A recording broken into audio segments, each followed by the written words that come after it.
Yo, what up? All right. We got another one from Ricky Gervais. Okay. What we got? This is out of England. Stand-up special out of England. Okay. Yeah, man. Very fitting for that English man. Yes. Yeah, man. He is out of England. I guess he might be in America, or is this in England? Okay. Well, let's see. All right, here we go.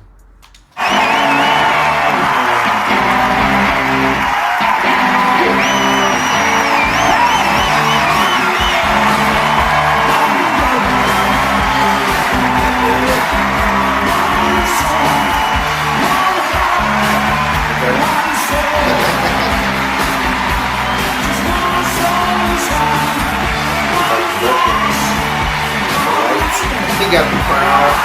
Wow. Dang, okay. Thank you so much. Not too over the top, is it? A little bit. Spent the entire budget on that. Just me and a microphone now. Look, not even a coat-up, unbelievable. Oh, it is fantastic to be here in the greatest city in the world. Thank you so much. Oh, this is my second night in New York. I did a few gigs in Los Angeles, but a lot of those we donated the money to the American Cancer Society. So this is better because I keep all the money. So, but we did raise thousands of dollars or hundreds of pounds, whichever way.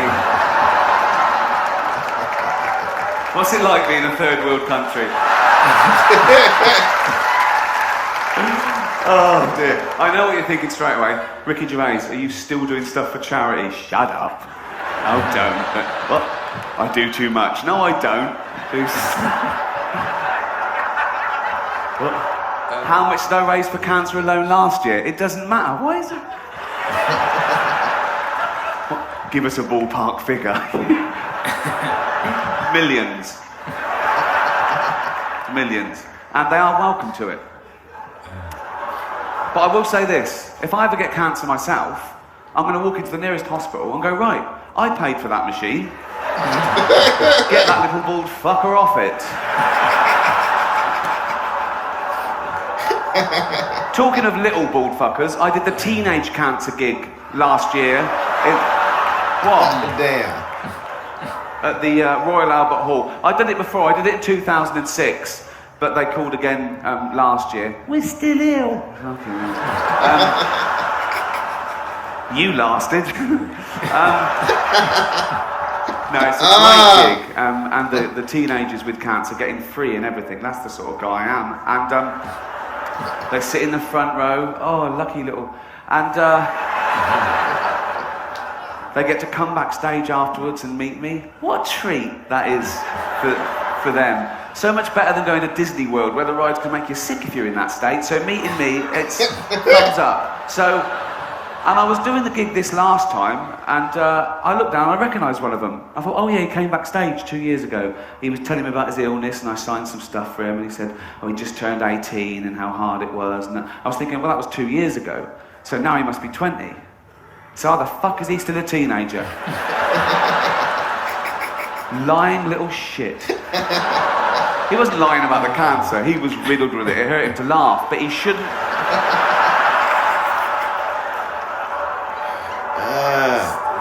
So I was doing the gig, and he was laughing along, and I thought, yeah, you laugh it up, mate. I was fuming.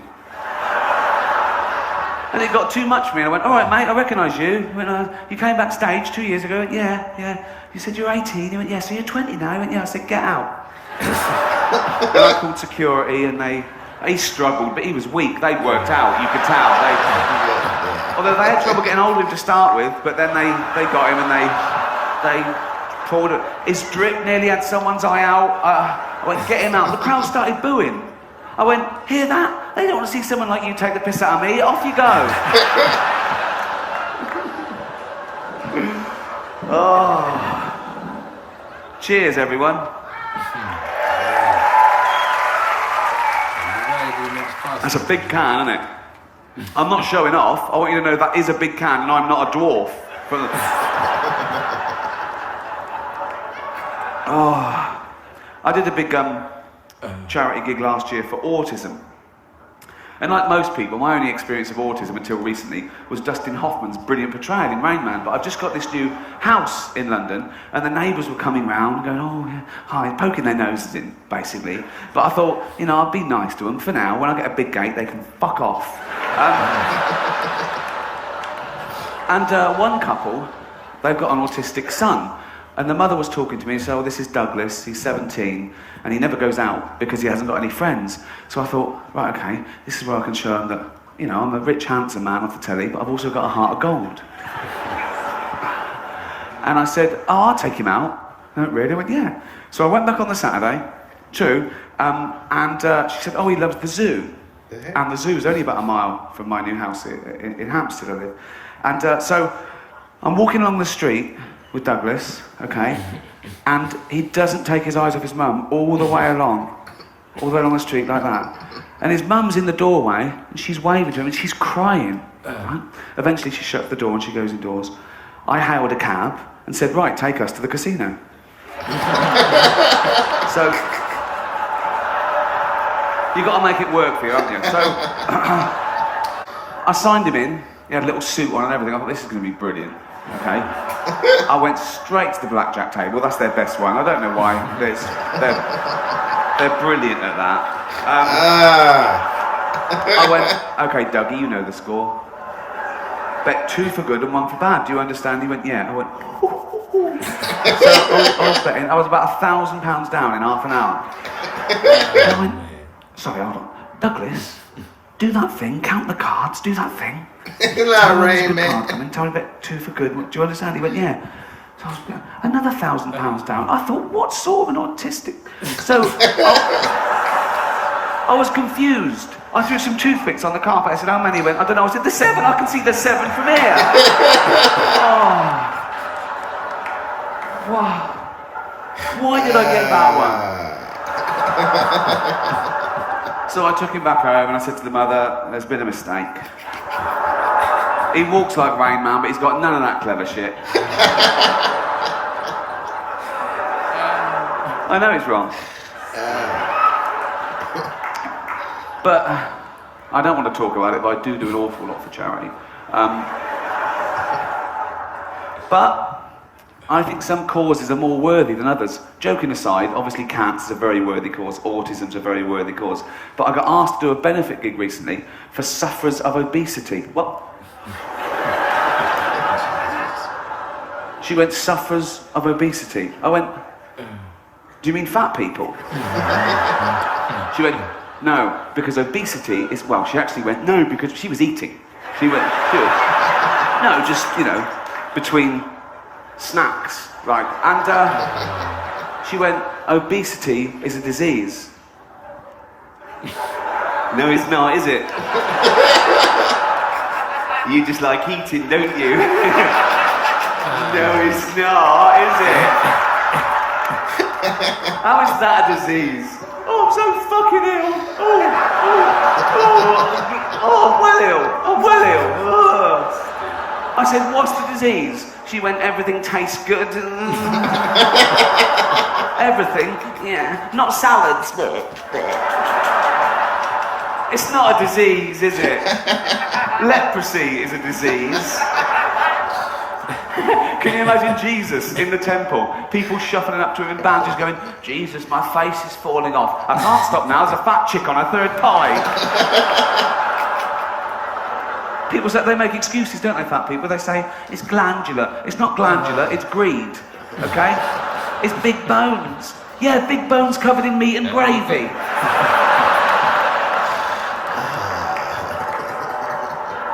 They complain. And it's their own fault. Oh, I'm getting fat. Oh, look, I'm getting fat. Oh, aeroplane seats. They're not big enough for someone like me. No, they're not. Because if they were, we'd only get 12 fucking people on the plane. It's not fair. It is fair. That's what does it. And if we're talking about fairness and aeroplanes, why is it I get the same luggage allowance as a guy who's 400 pounds. We're both allowed to carry on 32 kilograms to the plane. I went, no, he used up his 32 kilograms on his tits.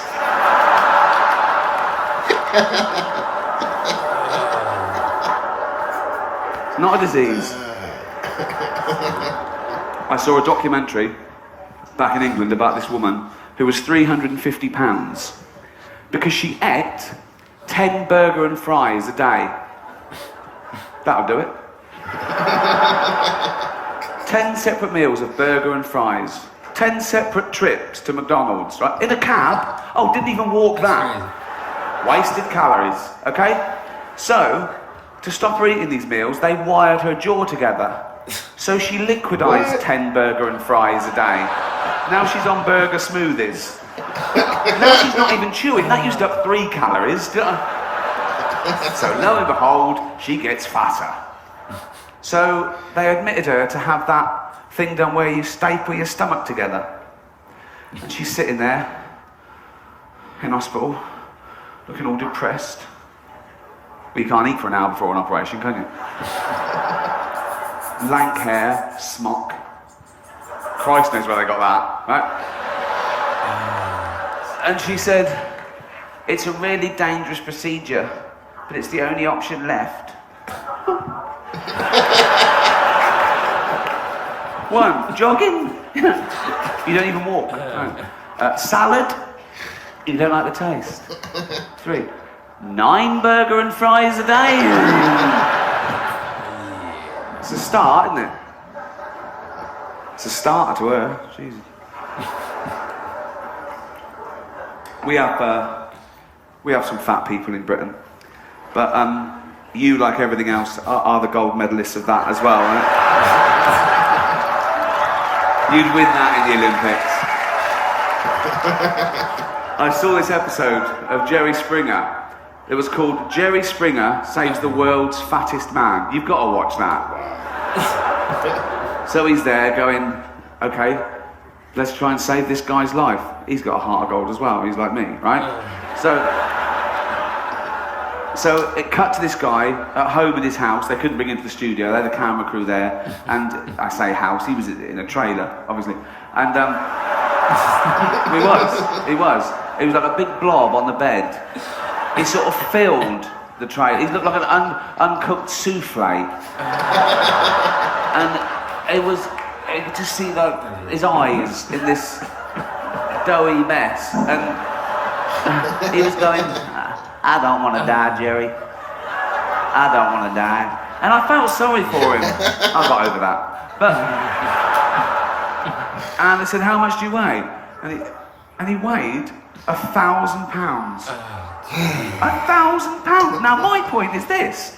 When he weighed himself one day and he was, say, 500 pounds, didn't he think then that was a lot? Didn't he go, that's a lot?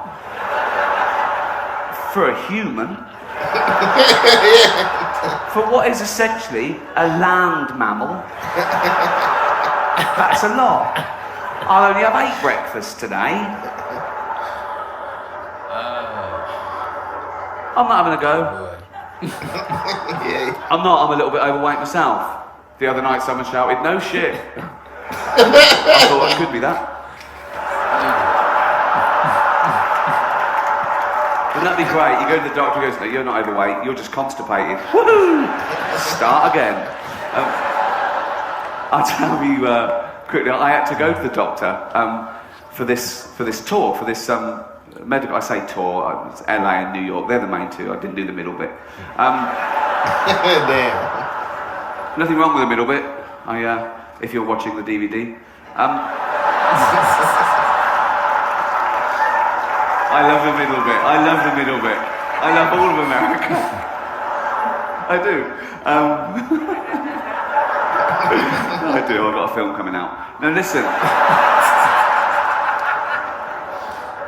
No, I had to have a medical, and I've had medicals before for TV shows, and they check your pulse and go, fine, you're not going to die in the next 6 weeks, go ahead. But Went along to Harley Street and he said, oh, it's a bit more thorough than usual because it's, it's a high insurance risk, this big gig. So I went, fine, said, we need a urine sample. I went, yeah, fine. So he gave me this little file, right? And I went to the toilet, filled that up, good as gold, gave it back to him, still warm. That's embarrassing, isn't it? Oh, I know he's a doctor, it's wee, but when it's cold wee, it's sort of just chemical. But when it's warm wee, it's sort of biological. Do you know what I mean? It's from my body. That it's warm because of my body heat. Some of which is probably willy heat. Do you know what I mean? No, but it is. I'm not saying I've got a very hot penis, but it's the same. What I'm saying is, it started off as core temperature, but then had to go through the willy, which kept it warm. Like a lagged pipe. And it was only a very short journey, so it lost... It's fine, it's average, I don't know. I don't know, doesn't matter. It's, I'm 5'8", it's in proportion. It's fine. It's fine. It is. Absolutely fine. There's nothing wrong with this. I've got nothing to compare it with. Mine is the only one I've seen. I haven't seen it for a while. Doesn't matter. I'd look silly with like a 2-foot cock, wouldn't I? I'd look ridiculous. It would look ridiculous. Oh, look at my big cock. Well, you look ridiculous. You look ridiculous. You were better with the average one.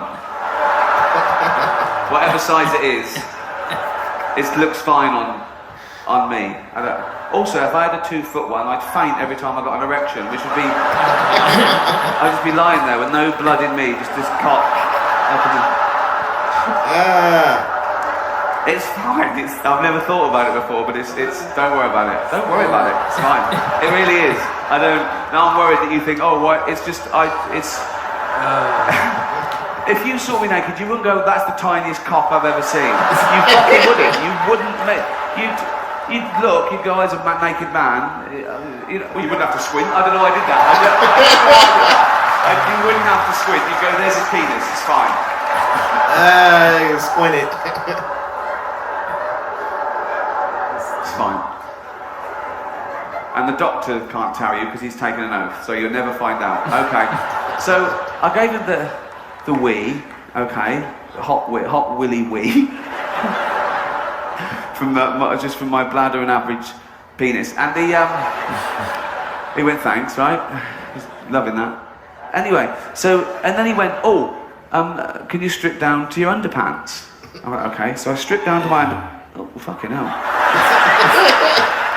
Who was that? Someone's parrots escaped. So he said, can you strip down to your underpants? I went, good as gold. Oh, the one day I wear white underpants. Big wet patch from the wee. Well, why didn't he warn me? Why didn't he say, be careful, I'll be checking your underpants in a minute. You don't check your underpants, do you? You do that, you put it away. Maybe that always happens, but I've never had a wee, then go better check my underpants. That's the first time I've ever had a post-wee view of... So I thought, oh, how embarrassing. He's checking the wee, and he's going to turn around any minute, and he's going to see and he did. He saw it straight away. He sort of went like that and looked away. And I tried to hide it. I was one of those pairs just a slit, and I tried to pull it over, but it pinged back, and he saw it. He had to touch it when he said cough. It was really embarrassing, okay? But why am I telling you? Oh, yeah. So, anyway, so that happened. I wet myself basically in front of a doctor. Okay, I went home and I told my mate, I said, oh, what happened? And my mate said, you should have gone commando. Brilliant. Well, that would have been much less embarrassing, wouldn't it? So, according to him, I should go, oh no, I've wet myself, what can I do? Oh, I know, I take them off too. That's as dry as a bone, Doc. Should have gone commando. Do commandos not wear pants? Do commandos must wear underpants, mustn't they? It wasn't.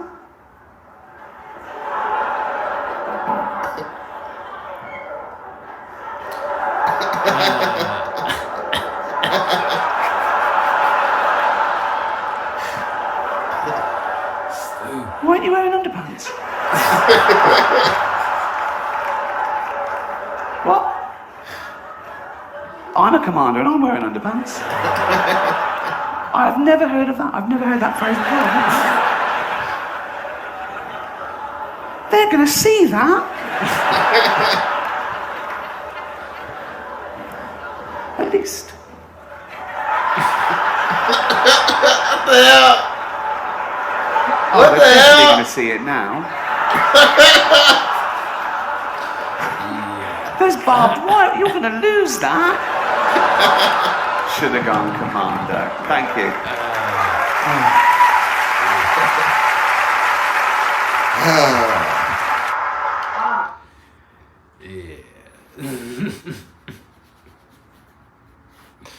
Oh man, it's classic Ricky, man. Yeah. Doctor's visit. Doctor's visit. I guess. Yeah, Carl had an awkward doctor's visit too. Right. Ricky's awkward doctor's visit. He had a pee stain in his underwear with white drawers. White drawers is dangerous. I can't remember the last time I wore like pure white drawers. Right. I don't think I've ever bought my own pair of tidy whities. Tidy whities? I haven't worn tidy whities since. Man, that's what he's talking about, right? He's talking about drawers, right? I'd imagine he's talking about. I hope he's not wearing like tidy whities. Right. I think those are knickers, right? Knickers are for women. Okay. But I thought, okay, so they're not just underwear that are like shaped like panties. So the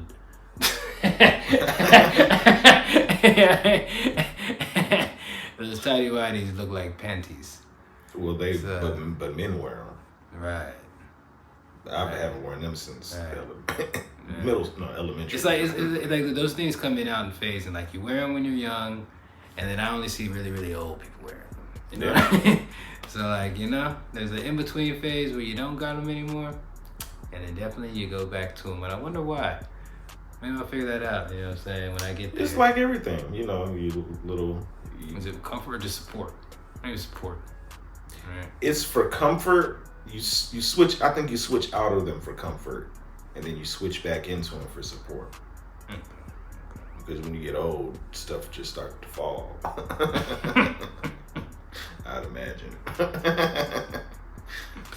I'll be that old dude in some briefs. Yeah, I ain't never gonna wear tidy whities. I'm gonna try not to, but you never know. Shit, I might not have a choice. I might not be changing myself. I don't know. I'm gonna be happy to wear anything, honestly. It don't matter. Man. Put the tidy whities on, Frank. Okay. You put the pants on me too? Let me sit and hit myself. Oh man. Yeah. Ricky Gervais, man. Very good at telling people about themselves, you know what I mean?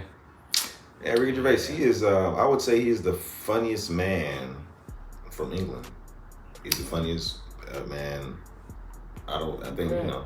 Right. I think so. I think Ricky could be up there. One of the funniest people in England. I think he's obviously he's one of the funniest people on earth. One of the funniest comedians, but I think he's the funniest maybe ever to come from England. If I'm wrong, please correct me. I'm pretty sure. I mean, people are gonna have. People are gonna. It's just my opinion because I only know Ricky Gervais and. We'd be like, Carl Pilkington. I'm talking about a comedian, like a stand-up. You know what I'm saying?